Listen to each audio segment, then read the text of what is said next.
Botena balandinyo se atokoni wapi nazara toujours na esengo tango to sara déplacement ezana bato pe batika rapona ko défendre magazine tokoni wapi oye komi lelo chaîne ya télévision na remesaka toujours mwana mboka Eliezer pour aebaka qui concerne l'état et sengeli pe kini na l'état ko sara chaîne ya télévision ezana ba norme ezana ba qualité. C'est là où na remercier excellence Patrick Mouyaya parce que yende aza patron ya média na minitio yemutu a initié qui concerne même un contrôle mais sengeli batu batambola pe na chaîne moko batala lolenge ni batu baza ko installer ba chaîne na bango oyiko boya to komi wapi mais sengeli wa pe na installation na bango utali plateau ou tali mesa, ou tali caméra, ou ba filmaka na plateau. Ndeo koyeba. Merci na Diema Kesela, merci na Manix Kimbolo, parce que bango watu watikalaki na Kishasa. Lelo na lamuki, mais à partir à Butu, Fisi Mukoko, gardien de la démocratie, Mouto azako ekarne Etienne Tshisekedi le père Abengingai. Pourquoi Abengingai? Fils Mukoko alobi azu décision yakobanda koloba chaque semaine.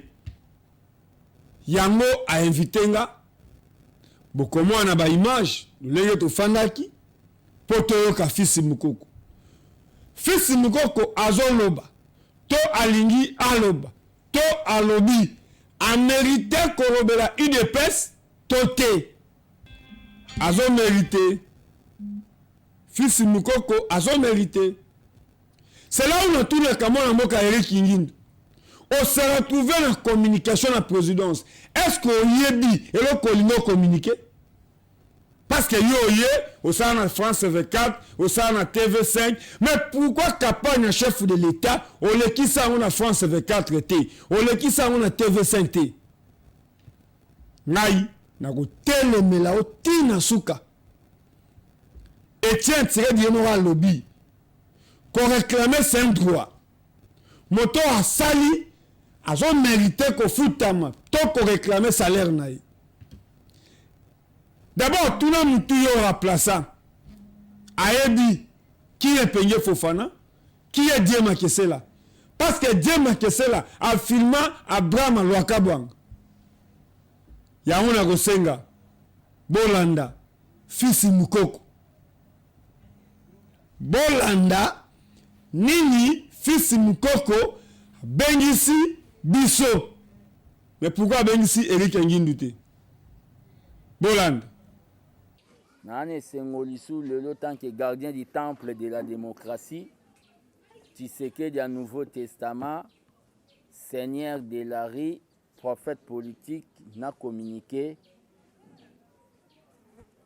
n'a pas peuple congolais, baebanga, ba congomani, sur la situation politique de l'air.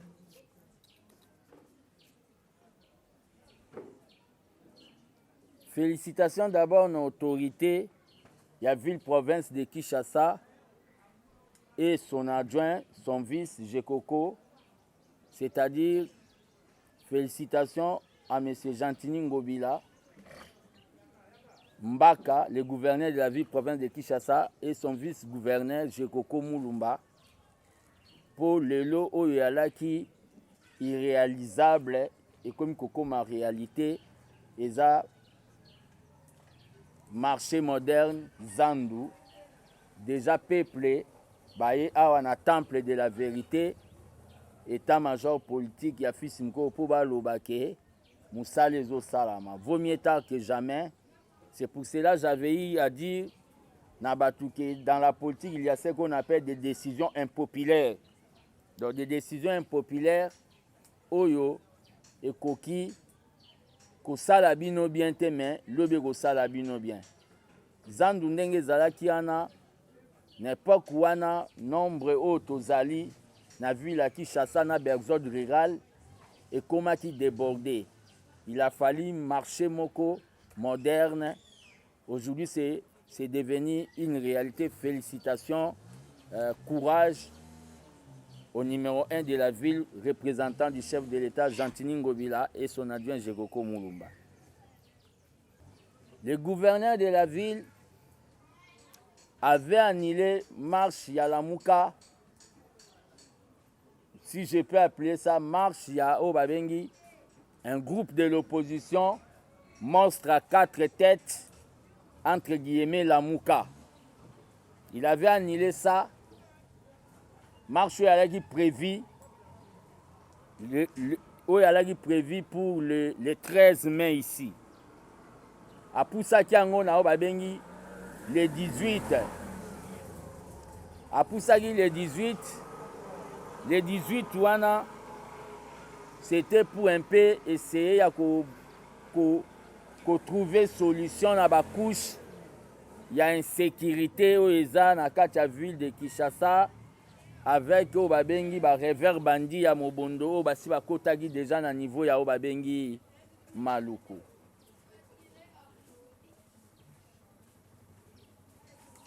L'autorité urbaine a poussé Ango le dimanche. A poussé Ango pour Obabengi le 20 mai. Mais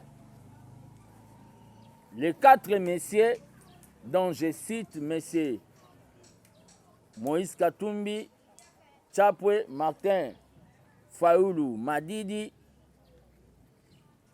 Nao Babengi, Matata Mponyo, Bukangalonzo, na Denis Sesanga, basala qui point de presse, bami fixé bango moko date pour les 20, sans consulter agenda et hôtel de ville. Mais à un moment, on a déjà la Ligue des jeunes de l'UDPS et planifié qui déjà marche correction pour les 20 mai. Y compris aussi AVC, il y a son excellence Didier Moudimbu, le génie blanc. Bango peut planifier qui marche pour les 20. Donc, l'opposition monstre à 4 têtes. Bango va annoncer les 20 sans consulter agenda et hôtel de ville. Et puis si, côté à Ligue des jeunes de mon très cher parti, Babanda n'a pas planifié à l'interne au Babengi organisation en marche, moi retard il y a marketing à niveau ya média et salamaki. Idem pepo na batu ya AVC, il y a excellence Didier Moudimbu. Moi, retard, il y a marketing et salamaki. Mais l'autre camp, Bango, au lieu de saisir l'hôtel de ville, Bango va les cas qui directement dans les médias. Et puis si, moi, contradiction, Anna.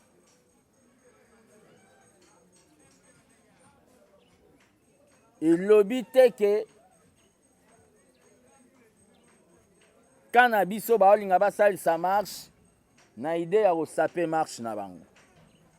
Le droit de manifestation, c'est un principe constitutionnel.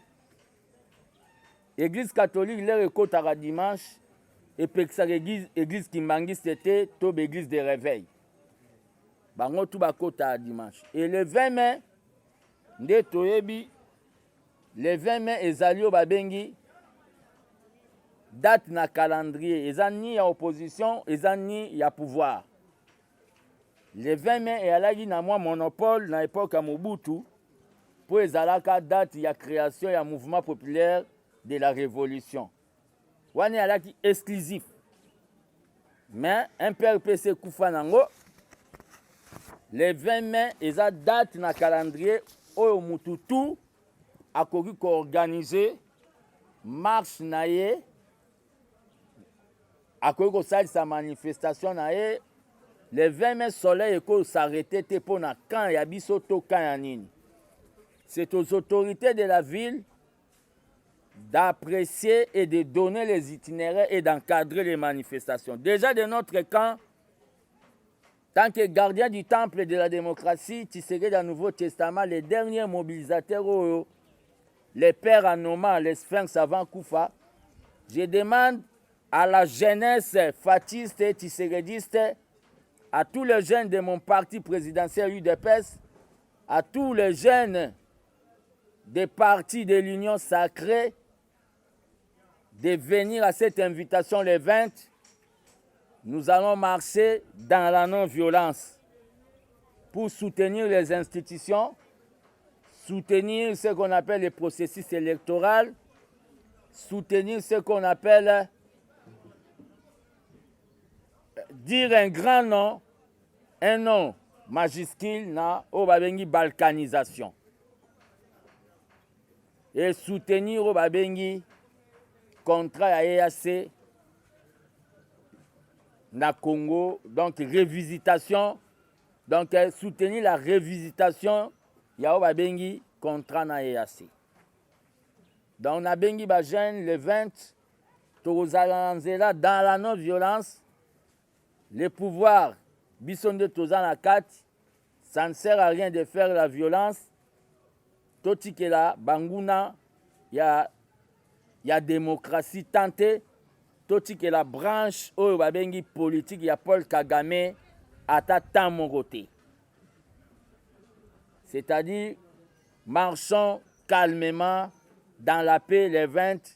L'invitation est déjà lancée pour démontrer que nous soutenons le président de la République dans les efforts qu'il est en train de faire.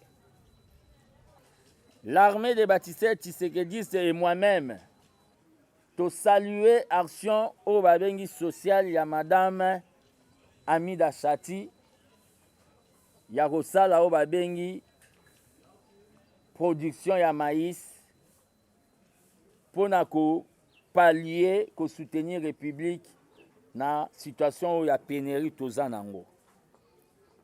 Vraiment, Vital Kamerhe, félicitations, vous avez une femme, Oyo, à part sa beauté, a démontré qu'elle a vraiment un vrai partenaire. Mon vieux Vital Kamerhe, félicitations. Mais, tant que gardien du temple de la démocratie, j'ai dit un grand nom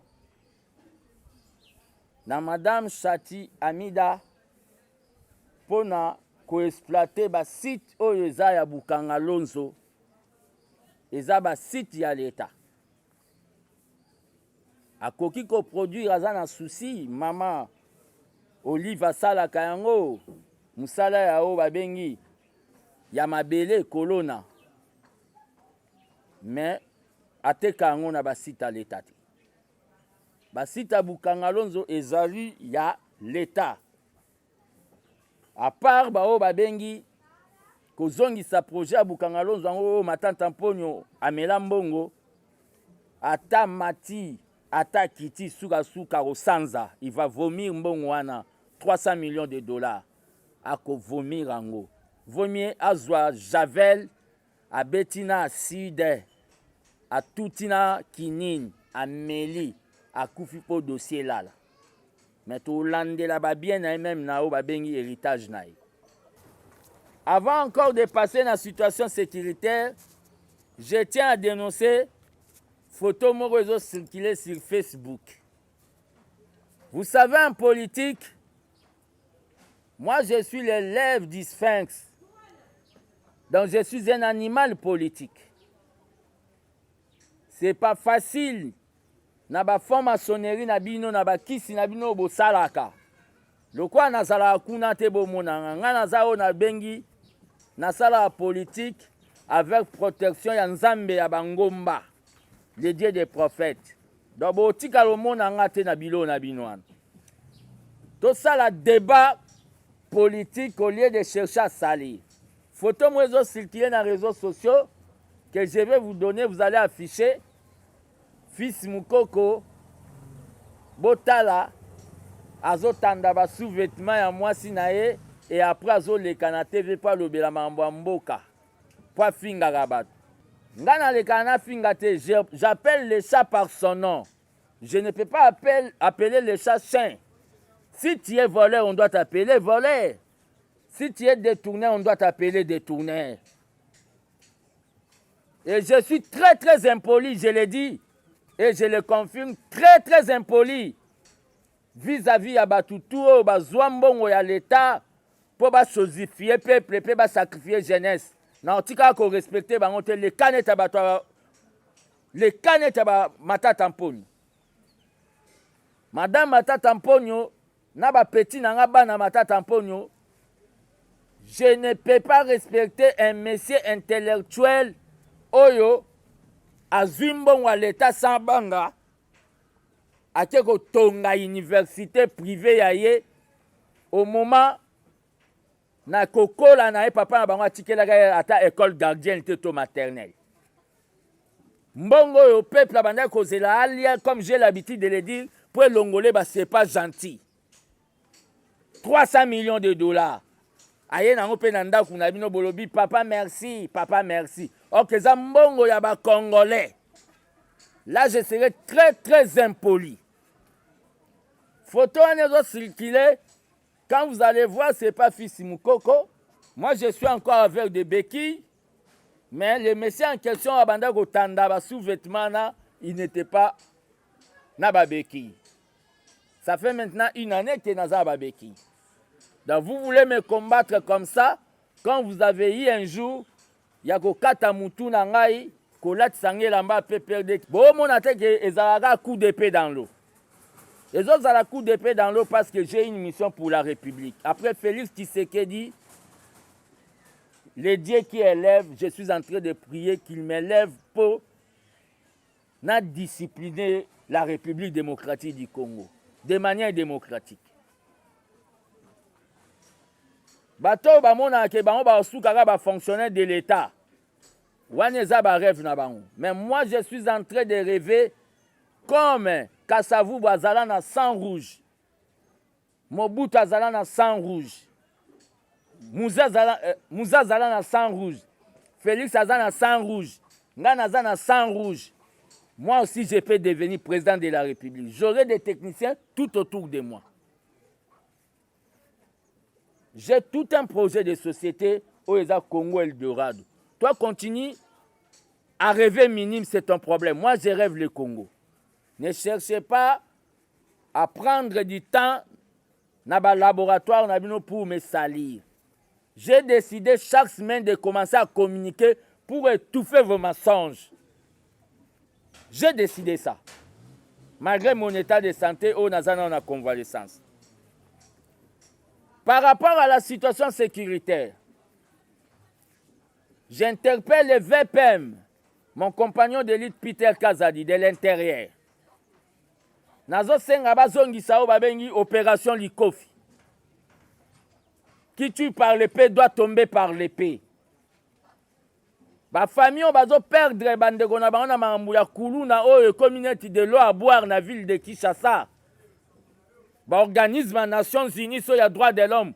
Ba koya ko compenser to ko pesa ba bandeko na bango ba kataki bango na machette te. Nazo senga bazongisa opération Likofi. Les VPM doivent vraiment s'imposer dans Makambouana, qu'il n'y ait pas de distraction. Le fait que Makambu oyo ya nini oyo ya bakulu nezoya, nous risquons de tomber dans oba bengi situation moko boye ya Haïti oyo ba gang, c'est-à-dire ba groupe neti ya bakulu na kuna ba benga ngo ba gang, ba kanga ki au moins 80% ya oba bengi République. Félicitations à Madame Pepito Kila, la bourgmestre ya Kitambo. Malgré kaza mwasi mobali, azo bunda quand même na mambu ya kuluna na komina. Peter Kazadi, le gardien du temple, tellement ba petu wana bazo yo kate na sengi o babengi kozongisa opération Likofi. Okati mutu macheti yo pe bakati yo macheti. Par rapport toujours à la situation sécuritaire, je viens aussi interpeller le VPM de la Défense, mon vieux Jean-Pierre Mbemba Gombo. mon vieux nayebi ke oza babengi génie na matière ya défense mais mwana muke abeta pe mbunda bakolo pe babinaka. En matière de sécurité, on ne montre pas l'arme que toi tu es en train de préparer contre l'ennemi. Excellence, VPM Jean-Pierre Mbemba, au Kendaki n'Indonésie, qu'on négocie des armes. Pourquoi il faut bolaki sango na TV? Ça devient au babengi du folklore politique. Est-ce que Kagame, là où il y a Kendako se procurer des armes, à la qui s'arabiso on a TV, même Makambo et Salamaki na Kankokolo, Makambo et Salamaki na Kankokolo, au président Kenda, Makambo et Salamaki na Kitona, au président Kenda Kosala, Kotala ba recrue armée. Ça ne doit pas passer à la télé. Vous manquez de choses à montrer aux gens à la télé ou quoi? Le VPM est allé faire des pourparlers pour qu'on soit soutien. Il est le VPM au Koutouma Kambounae, on n'a pas besoin de mon angon la TV. Tozande n'a besoin qu'il y a une frappe nae. Parce que ça n'a pas une seule mission. Il y a qu'on récupérer le territoire au Babandi 1-23 bazui, n'a pas les sanguinaires Paul Kagame. Par rapport à Kwamuntu, l'État doit démontrer qu'il y a l'État. Il faut pourchasser les bandits, les revers, les miliciens, les mobondo, jusqu'à l'ère Tina Katso, Atabakota Katalibula Wesi. Et en plus, ça devient un peu de l'aventure. On a vu M. Zombi. Je ne sais pas, il est chef coutumier de quel territoire. Monsieur Zombi, alors là, tababilo on est à Balion, na banzete, mututoa roke na bozar basali nzete.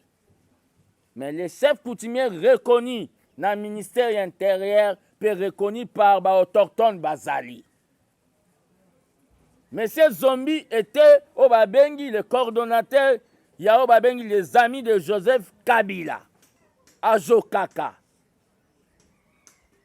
Depuis la Komiko Kende na Kwamuntu wana ba mission un consort.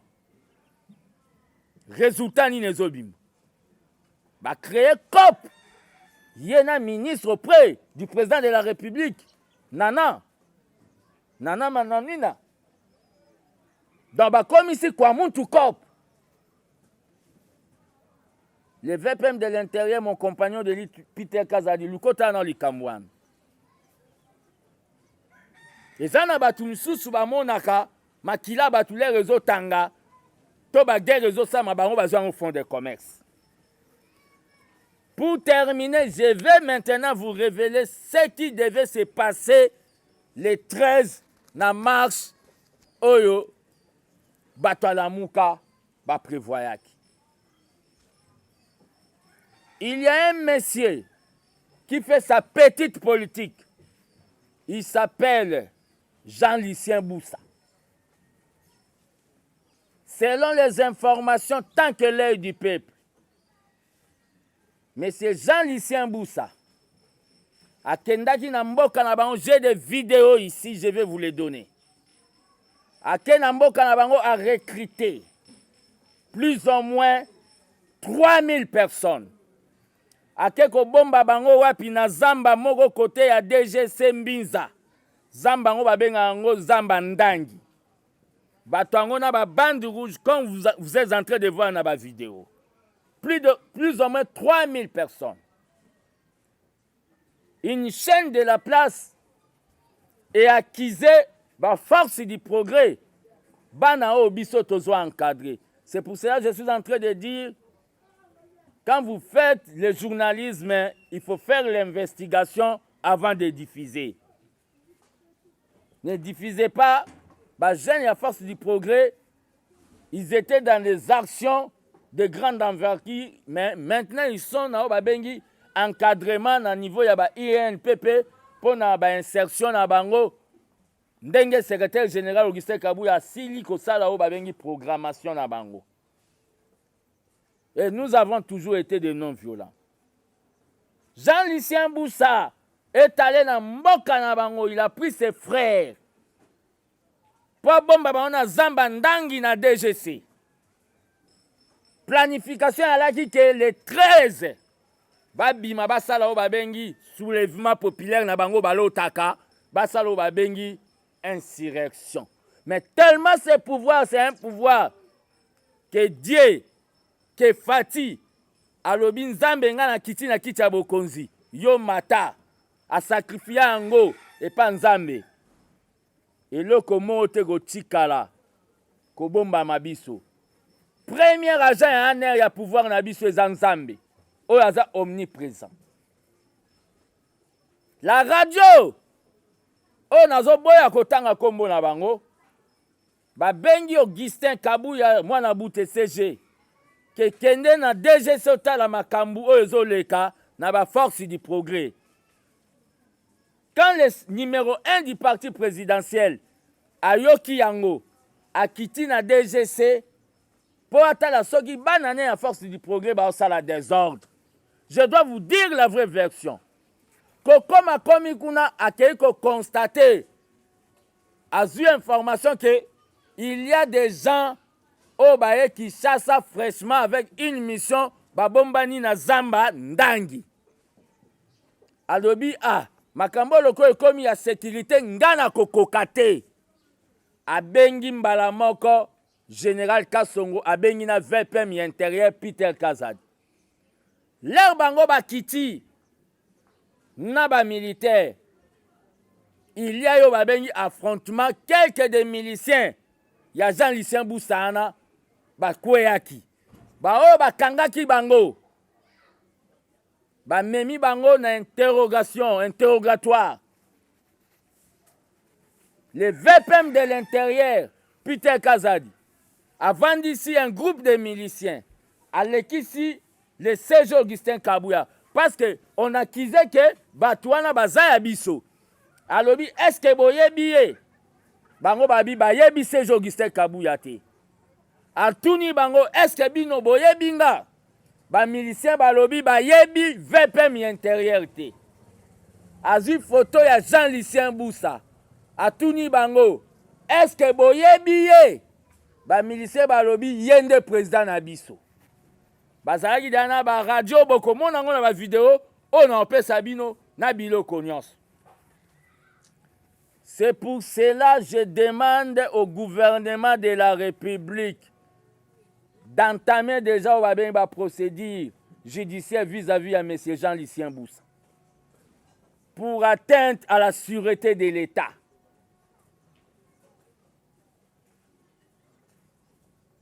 Batika babengi justice caméléon, justice ya ko minimiser makambo.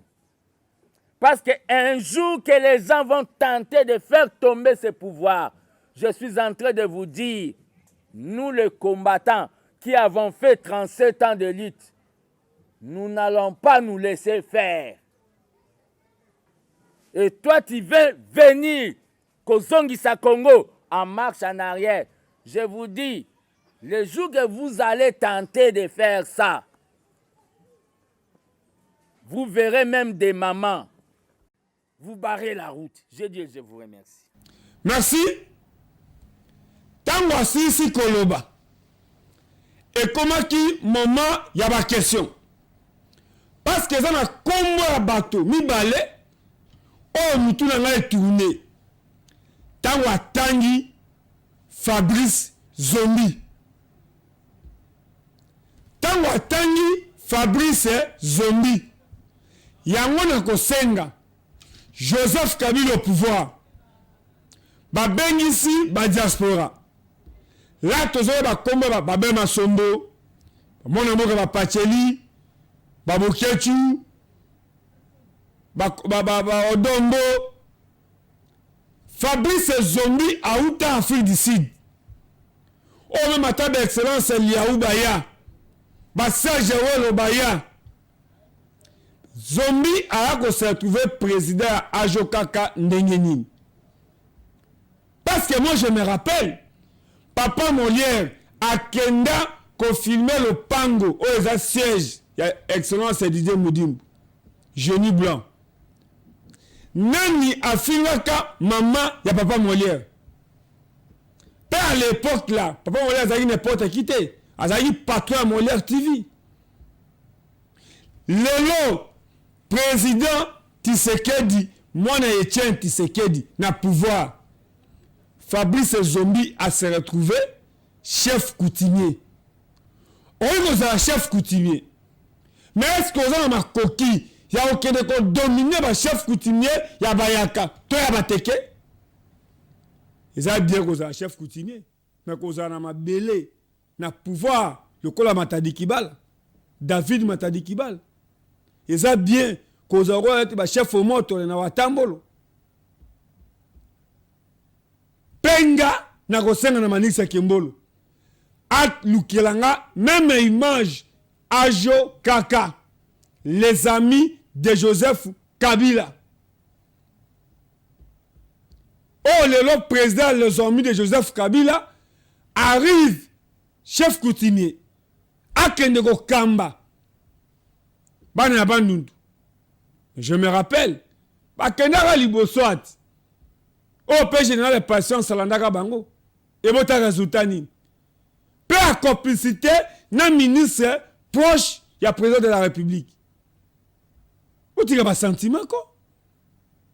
Fils Mukoko, tango atangi ba kombo, ya Jalicien Mboussa. Na Fabrice Zombi. Pe ngai atake Penge Fofana. Atake compagnon, ya mon mboka Eliezer, ya combat. Na accompagna mon mboka Eliezer partout. Na combat. Ndeko Eliezer journaliste, mon akolo lopang, et Penge Fofana, na sema kolonai. Yango na tuni fils Mukoko mutuna yo za moko ya IDPS Zombi azaki moko ya PPRD pas to yebaka force ya ba jeunesse ya ba parti politique na IDPS to yebaka mona mboka Pindi Fabrice Pakalouf to yebaka ba Sakara to yebaka ba Boni to yebaka ba James to yebaka ba Pindi to yebaka ba Oumar ba Roger. Pe Mukoko abima national. Ordonnance moko na ba Jamal Kabound, na ba président Félix. Yango ba benga national. Yango aekana ka Etienne Tshisekedi. Yango na lobi nani penda akoya ko sauver ba Congolais.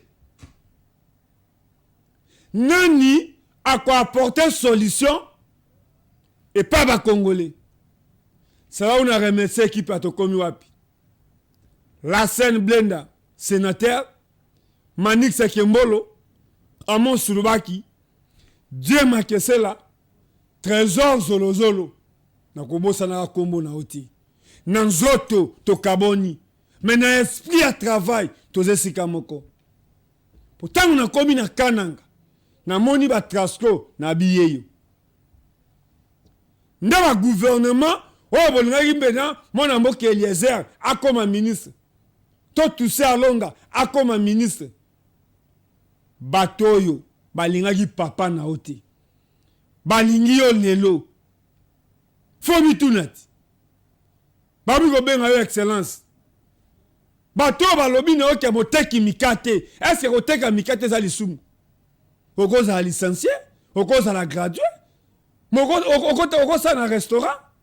Pourquoi pas aucun restaurant va servir au lieu au lobby que nos restaurants les a propres. Mais ceux qui montent à un jardinier, à comme chef de l'État, il faut qu'on finisse. Bino, beaucoup de ça. Vérité, ils ont têtu. Mais na dédié mission na Claude Kabundu Alessa. Moto aloba ke président Yambibiso mais Sengeli ayungula. Baramona yoki na munoko afisi Mukoko. Soki eza solo. Ah, Jalicien Mboussa. Oh, toyeba nganga maele. Sur un tali parlement 2011. Au tali honorable Lokondo Zambaba Telaye. Nous autres on est Koufa. Mais mon limo est dans la carte à Congolais. Au tali Bafrank Diongo.